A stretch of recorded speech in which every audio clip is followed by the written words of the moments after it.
My father was born in colonial Kenya and dispossessed of land and all their wealth by white settlers and exiled from home.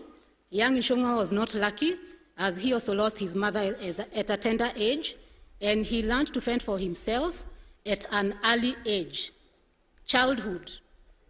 When he was a young boy, my dad got ill from a strange illness, and he used to tell us that at that particular time, because there was no modern medicine and there were no hospitals, the practice was that you be left in the thickets or the forest or the bushes to be eaten by wild animals.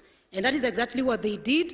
They went and left him somewhere in the bushes to be eaten by wild animals. His brother, his elder brother, would go and check on him, listen to his pulse, then go and report to my grandfather that even if you guys threw Ishongwa to be eaten, he hasn't died yet.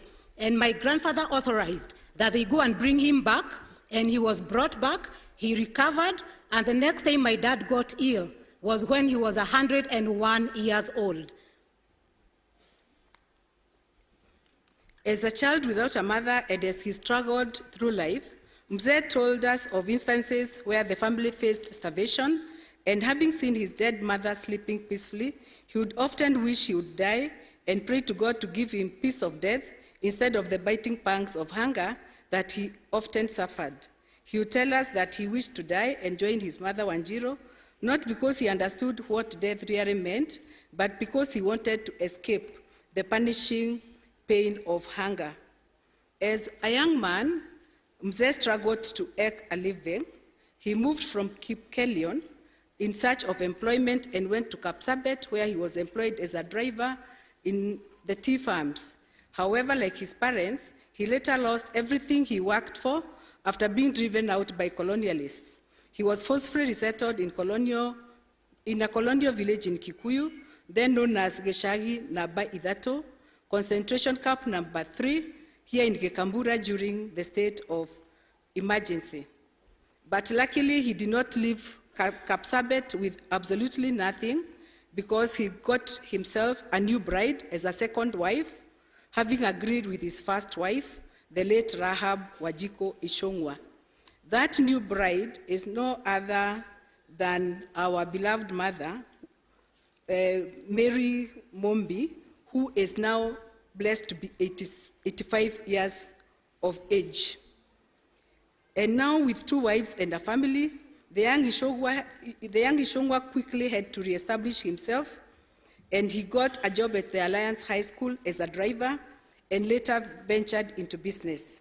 His first business or hustle was vending cigarettes on a bicycle, and he became so committed at his work that he was later appointed as a BAT distributor when he started his first retail shop at Gekabura Shopping Center. His business life and firm belief in God. Mzee was baptized on 24th December 1972 in Thogoto Parish by Right Reverend Justus Kuria Wahuria, and was at the time of his demise a full member of the church. He confidently spoke about his blessings, and he would share a story about how God blessed him through a strange animal. One day while he was herding his father's goats, he heard a roaring sound coming from the skies. He looked up, there was no rain, and a strange creature, fell to the ground from the skies. He had never seen such a creature. According to him, it was pitch black with shimmering bright eyes, and my dad was scared. He looked at this creature. The creature looked back at him, and he was scared, shooed away his animals, and went home. According to Mzee, that creature had been sent by God to bless him. As he continued to struggle in life, he told us that there was a time he was arrested for possessing a 100-shilling note during the colonial times, because it was unheard of for an African to have that kind of money at that particular time. Mzee would later diversify from his retail business and venture into the meat industry. He established a very successful butchery and also established the first abattoir in Kikuyu town at Makutano. His knowledge of meat was so profound that he was able to tell an animal that had sickness just by looking at its blood or throwing a small piece of its meat into the fire. It is through his businesses as a meat supplier that he met with the late former president, Daniel Arap Moi. He would quickly earn the president's trust to the extent that he started getting livestock from his farms on credit. And owing to his honesty and strong business ethics, the late President Moi would often say to many of his political friends that it is only Mzee Goge, as he used to call him, he was the only businessman he could sell his cows to on credit.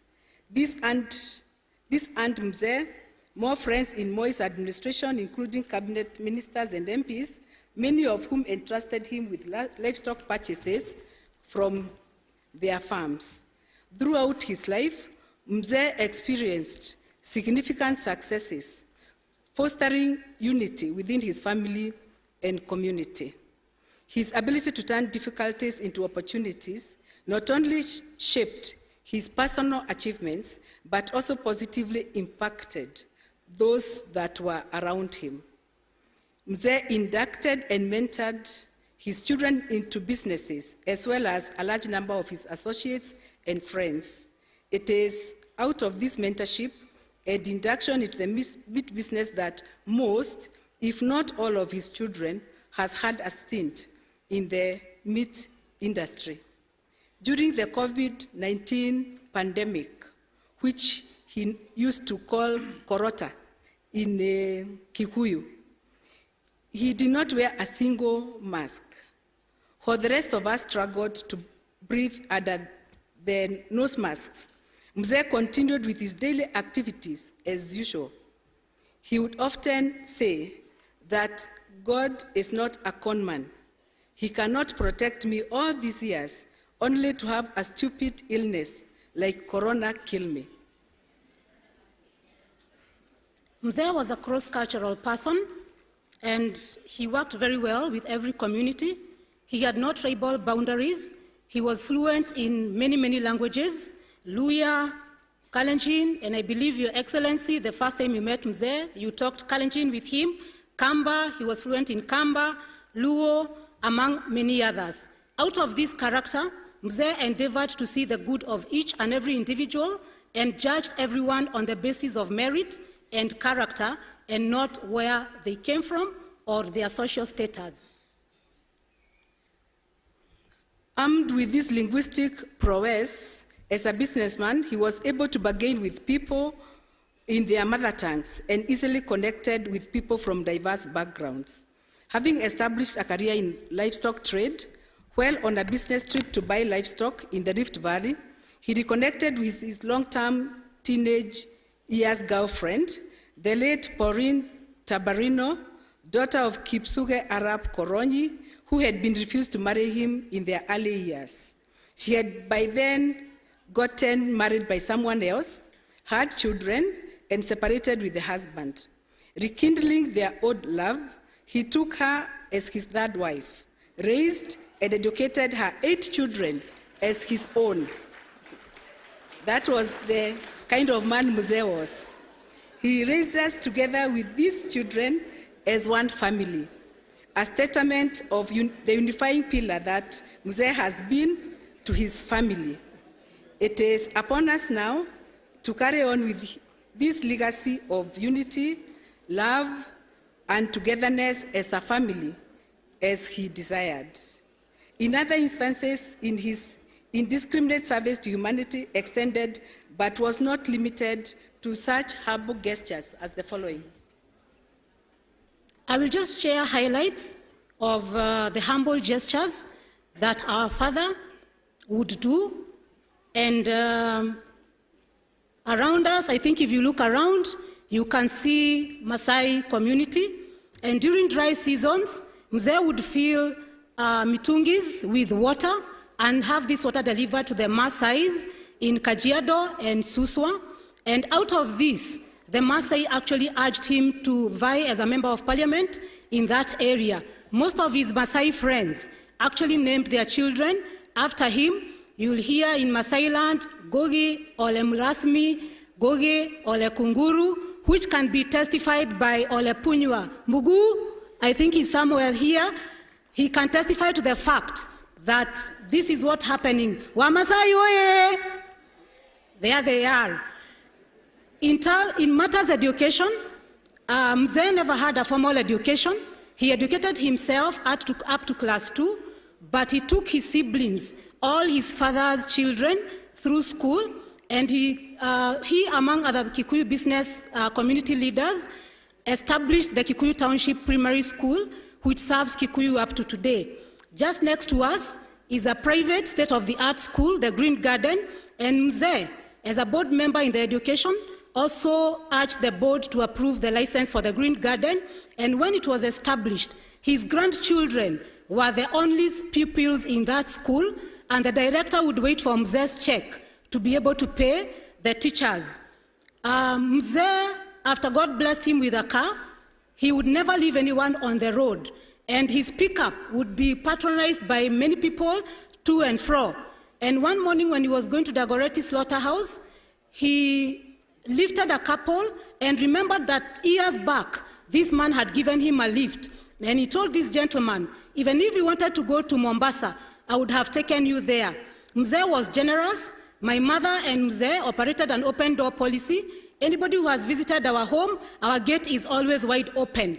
They come here and you are served and they will talk to you, sometimes even accommodating con men and con women, but they still welcome them in there.